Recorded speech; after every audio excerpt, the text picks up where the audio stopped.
అత్యుత్తమ ప్లేస్మెంట్స్ తో ఎంఎన్సీ కంపెనీలలో ఉద్యోగమే లక్ష్యమా? ఇంజనీరింగ్ చదవాలనే మీ పిల్లల కలని కేజీ రెడ్డి కాలేజ్ తో నిజం చేసుకోండి. తెలంగాణ రాజకీయాల్లో ఇప్పుడు ఎక్కడ చూసినా ఒకటే చర్చ.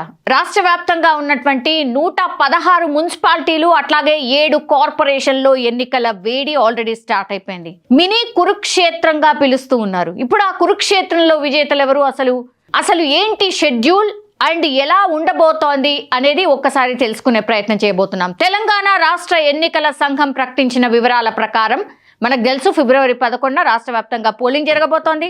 ఫిబ్రవరి 13న ఓట్ల లెక్కింపు చేసి ఆ తర్వాత అదే రోజు ఫలితాలు కూడా ప్రకటించబోతున్నారు. అంటే కేవలం ఇంకా జస్ట్ ఒక 2-3 డేస్లోనే పూర్తిగా రిజల్ట్ అంతా కూడా రాబోతోంది. ఈసారి ఎన్నికలు ప్రధానంగా కరీంనగర్, రామగుండం, నిజామాబాద్, మహబూబ్ నగర్, మంచిర్యాల, కొత్తగూడెం, నల్గొండ వంటి 7 పెద్ద కార్పొరేషన్లతో పాటుగా 116 మున్సిపాలిటీల్లో జరుగుతున్నాయి. అయితే పదవీ కాలం ముగియని కారణంగా ఇప్పుడు అంటే జిహెచ్ఎంసీ అట్లాగే వరంగల్, ఖమ్మం వంటి నగరాలకు ఈ విడతలో ఎన్నికలైతే లేవు. సో ఈ ఎన్నికల్లో దాదాపుగా 52 లక్షల మందికి పైగా ఓటర్లు తమ తీర్పునివ్వబోతున్నారు. ఇక్కడ విశేషం ఏంటంటే పురుషుల కంటే మహిళా ఓటర్సే చాలా ఎక్కువగా ఉన్నారు. దీనికి తగ్గట్టుగానే రాష్ట్ర ప్రభుత్వం కూడా 50% సీట్లను మహిళలకే కేటాయించింది. అండ్ బీసీ కమిషన్ నివేదిక ఆధారంగా రిజర్వేషన్లు ఖరారు కావడంతో పోటీ ఇప్పుడు రసవత్తరంగా మారిపోయింది. కాంగ్రెస్ అధికారంలోకి వచ్చిన తర్వాత జరుగుతున్నటువంటి మొదటి ప్రధాన పట్టణ ఎన్నికలు ఇవి. సో ప్రభుత్వ పథకాలు ప్రజల్లోకి ఎంతవరకు వెళ్ళాయో తెలుసుకోవడానికి ఇది ఒక కొలమానం కూడా కాబోతోంది. ముఖ్యంగా పట్టణ ఓటర్లను ఆకట్టుకోవడానికి మూసీ పునర్జీవం కావచ్చు, మెట్రో విస్తరణ వంటి అంశాలను ఇందులో హైలైట్ చేస్తూ ప్రచారం చేసింది కాంగ్రెస్ పార్టీ. బీఆర్ఎస్ గత 10 ఏళ్లలో పట్టణాల్లో చేసినటువంటి అభివృద్ధిని గుర్తు చేస్తూ ప్రజల్లోకి వెళ్తోంది. క్యాడర్లో ధైర్యం నింపడానికి ఎన్నికల్లో విజయం ఆ పార్టీకి చాలా చాలా అవసరంగా మారిపోయింది. ఇక బీజేపీ విషయానికి వస్తే బీజేపీ లోక్సభ ఎన్నికల్లో పెరిగినటువంటి ఓటు బ్యాంక్ను మున్సిపల్ ఎన్నికల్లో తమకు అనుకూలంగా మార్చుకోవాలని చూస్తోంది. కేంద్ర సర్కార్ నిధులు మరియు అభివృద్ధిని ప్రధాన అస్త్రాలుగా వీళ్ళు వాడుతున్నటువంటి సిచ్యువేషన్ మనం చూసాం.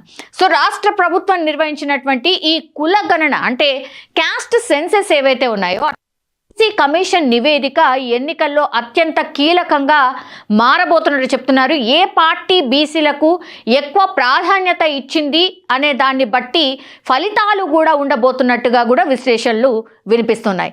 సంక్షేమ పథకాలు పొందుతున్నటువంటి గ్రామీణ సరిహద్దు మున్సిపాలిటీలు ఒకలా ఉంటాయి. అభివృద్ధిని కోరుకునే కోర్ సిటీ ఓటర్లు మరోలా స్పందించే అవకాశం ఉన్నట్టుగా కూడా చెప్తున్నారు.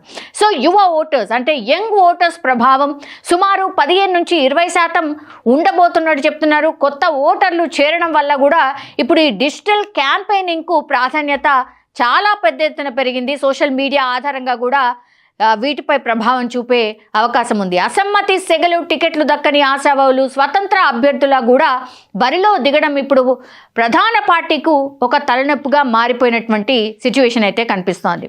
ఎస్, మనం ఇప్పుడు మాట్లాడుతోంది ఒక స్ట్రాటజిస్ట్ సంస్థ బీకాన్ స్ట్రాటజిస్ట్ సొల్యూషన్స్ వాళ్ళు ఒక ఫ్లాష్ సర్వే రిపోర్ట్ ఇచ్చారు.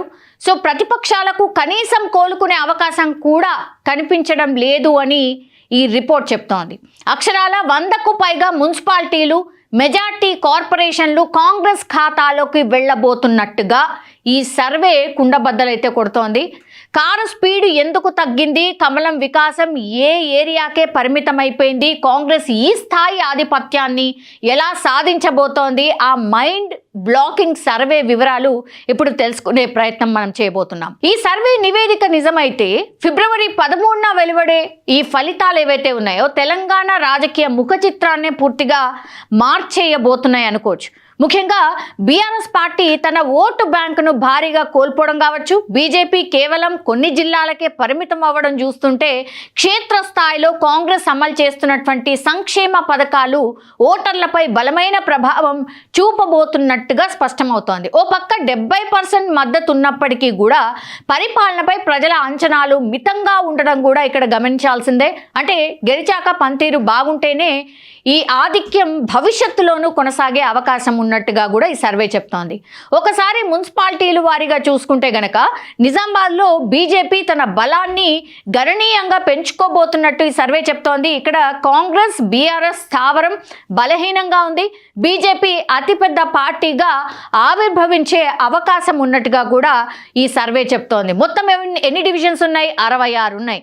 ఇక్కడ ఈ స్ట్రాటజిస్ట్ ఇచ్చినటువంటి సర్వే ప్రకారం అయితే బీజేపీ 29 నుంచి 31 సీట్లు గెలుస్తుంది, ఎంఐఎం 16 నుంచి 18 సీట్లు గెలుస్తుంది, కాంగ్రెస్ 8 నుంచి 10 సీట్లు గెలిచే అవకాశం అయితే మనకు కనిపిస్తోంది నిజామాబాద్ జిల్లా విషయానికి వస్తే. అండ్ కరీంనగర్లో హోరాహోరీ పోరు ఉండబోతోంది. ఇక్కడ బీజేపీ మరియు కాంగ్రెస్ మధ్య గట్టి పోటీ ఉండబోతోంది. యంగ్ ఓటర్స్ అట్లాగే పట్టణ ఓటర్ల మొగ్గు బీజేపీ వైపే ఉండే అవకాశం ఉన్నట్టుగా చెప్తున్నారు. స్వల్ప ఆధిక్యం ఉన్నట్టుగా కూడా ఈ సర్వే రిపోర్ట్ అయితే చెప్తోంది. మొత్తం ఎన్ని డివిజన్లు ఉన్నాయి? ఇక్కడ 66 ఉన్నాయి. అంచనా ప్రకారం అయితే బీజేపీ 23 నుంచి 25 గెలుచుకోవచ్చు, కాంగ్రెస్ 19 నుంచి 21 గెలుచుకోవచ్చు, బీఆర్ఎస్ కేవలం 7 నుంచి 9 సీట్లే గెలుచుకునే అవకాశం అయితే కనిపిస్తోంది. మూవింగ్ ఆన్, కాంగ్రెస్ కంచుకోటగా మనకు తెలుసు నల్గొండ. ఇక్కడ నల్గొండలో ప్రతిపక్షాల ఆనవాళ్లు కూడా తక్కువగా కనిపిస్తున్నాయి. ఎందుకంటే ఇక్కడ మొత్తం డివిజన్లు 60 ఉన్నాయి. ఒక అంచనా ప్రకారం అయితే కాంగ్రెస్ 43 నుంచి 45 గెలుచుకోవచ్చు, బీఆర్ఎస్ 9 నుంచి 12, బీజేపీ అయితే గెలిస్తే మేబీ ఒక సీట్ గెలిచే అవకాశం ఉన్నట్టుగా ఈ సర్వే అయితే చెప్తోంది. ఇక మంచిర్యాల్ అండ్ కొత్తగూడెం కార్పొరేషన్స్లో కాంగ్రెస్ సునామీ కనిపించబోతోంది. మంచిర్యాల్లో 40కి పైగా, కొత్తగూడెంలో 36కి పైగా స్థానాలను కాంగ్రెస్ కైవసం చేసుకునే దిశగా కనిపిస్తోంది ఈ సర్వే ప్రకారం. ఇక్కడ బీజేపీ ప్రభావం అసలు దాదాపు 0 అంటే శూన్యంగా చెప్తూ ఉన్నారు. ఇక మహబూబ్ నగర్ విషయానికి వస్తే మహబూబ్ నగర్లో కాంగ్రెస్ 28 నుంచి 31 సీట్లు గెలుచుకునే అవకాశం ఆధిక్యంలో కాంగ్రెసే కనిపిస్తోంది. బీఆర్ఎస్ ఏమో 10 నుంచి 12 అంటే 2వ స్థానానికి పరిమితం కాబోతున్నట్టుగా ఇప్పుడు మహబూబ్ నగర్లో మనకైతే కనిపిస్తోంది. ఇక చివరగా రామగుండం విషయానికి వస్తే ఇక్కడ కూడా కాంగ్రెస్ 39-41 స్పష్టమైన మెజార్టీతో పగ్గాలు చేపట్టబోతున్నట్టుగా స్పష్టంగా ఈ సర్వే రిపోర్ట్ అయితే చెప్తోంది. బీకాన్ సర్వే రిపోర్ట్ ప్రకారం అయితే తెలంగాణలో పట్టణ ఓటర్లు అధికార పక్షం వైపే మొగ్గు చూపుతున్నట్టుగా స్పష్టంగా మనకైతే కనిపిస్తోంది. ముఖ్యంగా గతంలో బీఆర్ఎస్ బలంగా ఉన్న ప్రాంతాల్లో కూడా ఈసారి కాంగ్రెస్ జెండా ఎగరబోతుండడం ఇక్కడ గమనించాల్సిందే. బీజేపీ తన పట్టణ బలాన్ని నిజామాబాద్, కరీంనగర్ వంటి ప్రాంతాలకే పరిమితం చేసుకుంది. బీఆర్ఎస్ 3వ స్థానానికి పడిపోయే ప్రమాదంలో స్పష్టంగా ఈ సర్వే చెప్తున్నట్టుగా మనకైతే అర్థమవుతోంది. సో ప్రజా తీర్పు ఎలా ఉండబోతోందో తెలియాలంటే మాత్రం ఫిబ్రవరి 13 వరకు వేచి చూడాల్సిందే. ఈ సర్వే ఫలితాలు మీ ఏరియాలో నిజమవుతాయని మీరు కూడా భావిస్తున్నారో? ఒకవేళ నిజంగా మీరు అట్లా భావిస్తే మాత్రం కామెంట్ రూపంలో తెలియజేయాల్సిందిగా రిక్వెస్ట్ చేస్తూ ఉన్నాం.